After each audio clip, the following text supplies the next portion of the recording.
الجلاش ده يا جماعة طعمه رهيب.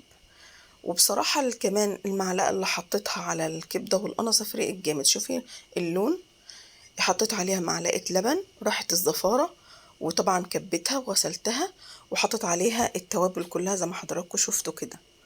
تمام. هجيب الجلاش اهوت بالمنظر ده، طبعا مغطيه عشان بينشف بسرعة، وحطيت عليه التوريقة. طبعا انا عملتها كتير على القناة، ادخلي على القناة هي سهلة جدا، لبن وبيكنج باودر وبيض وتوابل بتحطيها وكل ده بتفرميه على بعض.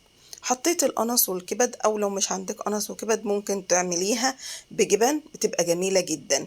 وكل طبقة من الجلاش هتحطي معاها التوريقة. التوريقة طبعا عارفينها زي ما قلتها دلوقتي، هتحطيها كده هتبقى طعمها خطير، طعمها جميل جدا. ممكن تاكليها بالمنظر ده، يعني ممكن تحط عليها بقى التوريقة من على الوش كده، وبعد كده تحطيها في الفرن وتاكليها طويلة، زي الكايزر كده. وممكن تقطعي زي ما انا قطعت